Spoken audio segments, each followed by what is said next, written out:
না। মল চত্বরে কিছুদিন আগে শামসুন্নাহার হল সংসদের একজন সদস্য প্রশাসন দ্বারা হেনস্থার শিকার হয়, তাকে সেই মুহূর্তে ওইখানে অবস্থান করার কারণে জোরপূর্বক চলে যেতে বাধ্য করা হয়। রাত 10টার পরে কিংবা সন্ধ্যার পরের নারী শিক্ষার্থীদের চলাচল সীমিত করার যে প্রচেষ্টা আমরা ঢাকা বিশ্ববিদ্যালয়ে দেখতে পাচ্ছি, অলিখিতভাবে কোনো বিবৃতি ছাড়া বেআইনি ভাবে যেভাবে নারী শিক্ষার্থীদের চলাচল সংকুচিত করার চেষ্টা করা হচ্ছে, সেটার প্রতিবাদে একটা নারী বান্ধব ক্যাম্পাস তৈরি করার উদ্দেশ্যেই আমাদের অবস্থান, এবং সেটারই এক ধরনের প্রতীকী প্রতিবাদ।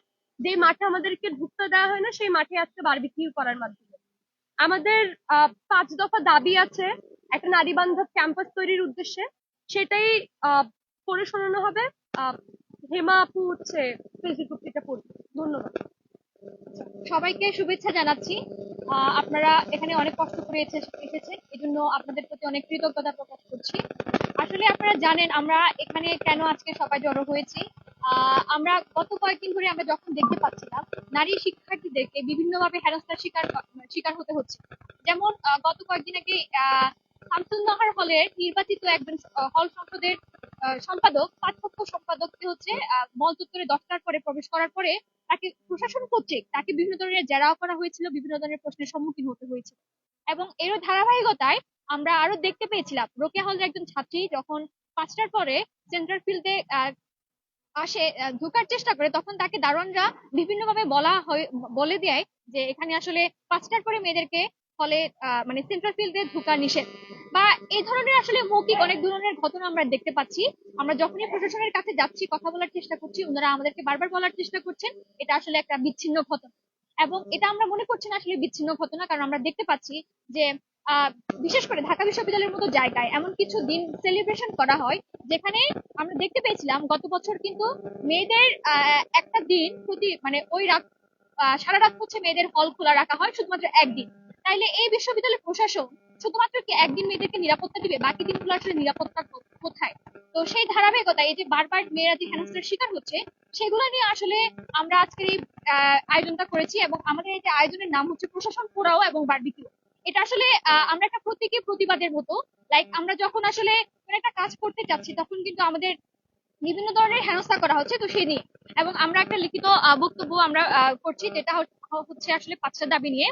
তো আহ, আহ, আমি শুরু করছি। ঢাকা বিশ্ববিদ্যালয়ের নারী শিক্ষার্থীদের জন্য একটা নিরাপদ, সম অধিকার ভিত্তিক এবং বৈষম্যহীন ক্যাম্পাস নিশ্চিত করার দাবিতে আজ আমরা এই প্রেস ব্রিফিং এর আয়োজনটা করেছি।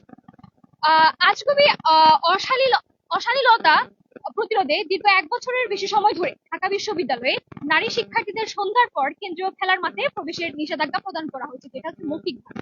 এবং একই সঙ্গে রাত 10টার পরে মল চত্বর সহ বিশ্ববিদ্যালয়ের বিভিন্ন এলাকায় নারী শিক্ষার্থীদের দেখা গেলে তাদেরকে সেখান থেকে জোরপূর্বক চলে যেতে বাধ্য করা হচ্ছে। এই নিষেধাজ্ঞা আর কোনো লিখিত নীতিমালা নেই, কোনো গণবিজ্ঞপ্তিতে নেই, কিংবা কোনো আইনি ভিত্তিও নেই। প্রশাসন বেআইনিভাবে এটি কার্যকর করছে। নিরাপত্তার নামে প্রশ্ন, জেরা এবং হয়রানির ঘটনা আজ নিয়মিত একটা বাস্তবতা হয়ে দাঁড়িয়েছে।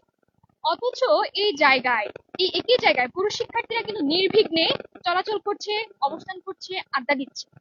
তাদের কোনো জবাবদিহিতার মুখোমুখি হতে হয় না। এই দ্বিমুখী আচরণ স্পষ্ট করে দেয় যে বিশেষ করে নিরাপত্তার নামে নারী শিক্ষার্থীদের উপর ধারাবাহিকভাবে বৈষম্য এবং হয়রানি চলছে। আমরা স্পষ্টভাবে বলতে চাই, সুরক্ষার অজুহাতে নারীদের স্বাধীনভাবে চলাচলের অধিকার খর্ব করা, নারীদের কাঠামোগত বৈষম্য। যতদিন না এই বৈষম্য দূর করে নারী বান্ধব ক্যাম্পাস গড়ে উঠছে, আমরা প্রশাসনকে জবাবদিহি করতেই থাকবো। এই প্রেক্ষাপটে নারী শিক্ষার্থীরা কেন্দ্রীয় খেলার মাঠে আজ প্রতীকী কর্মসূচি, প্রশাসন করাও বারবিকিউ আয়োজন করেছে এবং নারী বান্ধব ক্যাম্পাসের দাবিতে প্রক্টরের কাছে এই প্রেস ব্রিফিং এর পরে স্মারকলিপি প্রদান করতে যাবে। আমাদের কয়েকটি স্পষ্ট ও যৌক্তিক দাবি সমূহ: প্রথমত, নারীদের বিশেষ নিরাপত্তার নামে চলমান সব ধরনের হয়রানি ও বৈষম্যমূলক বিধিনিষেধ অবিলম্বে বন্ধ করতে হবে। টিএসসির অকেজো নারী টয়লেট দ্রুত সংস্কার করতে হবে এবং পুরো ক্যাম্পাস জুড়ে পর্যাপ্ত, নিরাপদ ও ব্যবহারযোগ্য ছাত্রী টয়লেট নিশ্চিত করতে হবে। পরিচয়পত্র কার্ড জমা সাপেক্ষে অনাবাসিক ও ভিন্ন হলের আবাসিক শিক্ষার্থী সহ বিশ্ববিদ্যালয়ের বৈধ সকল নারী শিক্ষার্থীদের যে কোনো ছাত্রী হলে প্রবেশের অনুমতি দিতে হবে। বিশ্ববিদ্যালয়ের যৌন নিপীড়ন বিরোধী সেলকে পুনর্গঠন এবং দ্রুত কার্যকর করতে হবে। হলের আবাসিক ছাত্রীদের মা ও বোনকে ছাত্রীর পরিচয়পত্র জমা ও অ্যাপ্লিকেশন সাপেক্ষে হলে প্রবেশের অনুমতি দিতে হবে। আমরা মনে করি সন্ধ্যার পরেও নারী শিক্ষার্থীদের স্বাধীনভাবে চলাফেরা করার অধিকার কোনো বিশেষ সুবিধা নয়, বরং এটা একটা মৌলিক অধিকার। স্বাধীনতা রক্ষা ও নিরাপত্তার নামে প্রশাসন সেই অধিকার ক্ষুণ্ণ করছে। নিরাপত্তার সমাধান করতে চাইলে আমরা পর্যাপ্ত আলোর ব্যবস্থা করতে পারি। রোজ প্রহরী ভ্রাম্যমাণ প্রক্টোরিয়াল টিমের সদস্য সংখ্যা বাড়ানো উচিত বলে মনে করি। নারী শিক্ষার্থীদের অধিকার, চলাচলের স্বাধীনতা ও সমান নাগরিক মর্যাদার প্রশ্নে এই সমস্যার সমাধান করা অত্যন্ত গুরুত্বপূর্ণ। আপনাদের দায়িত্বশীল উপস্থিতি এবং যথাযথ সংবাদ কভারেজ এই দাবিগুলোকে জনসমক্ষে পৌঁছে দিতে গুরুত্বপূর্ণ ভূমিকা রাখবে বলে আমরা মনে করছি। ধন্যবাদ সকলকে।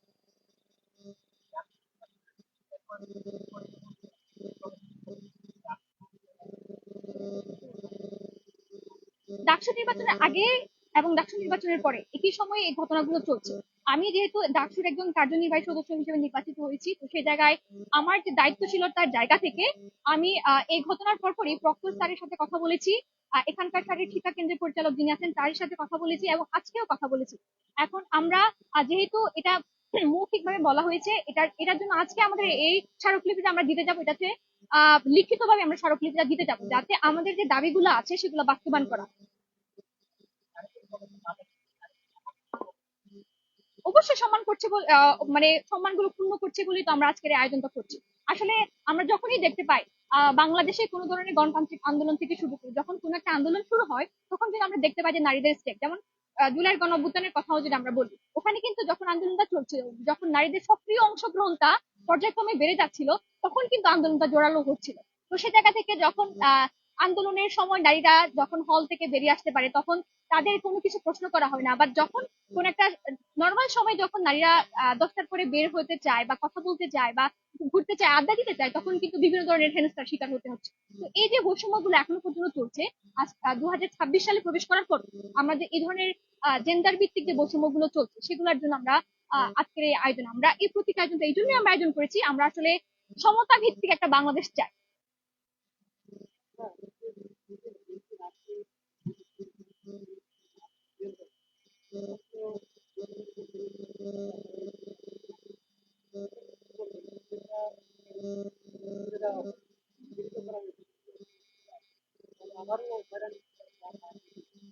সাম্য হত্যাকাণ্ডের পরে কিন্তু ছেলেদের হলগুলো বন্ধ করা হয় নাই যে 10টার পরে ছেলেরা হল থেকে বের হইলেই নারী নিরাপত্তায় ভোগে।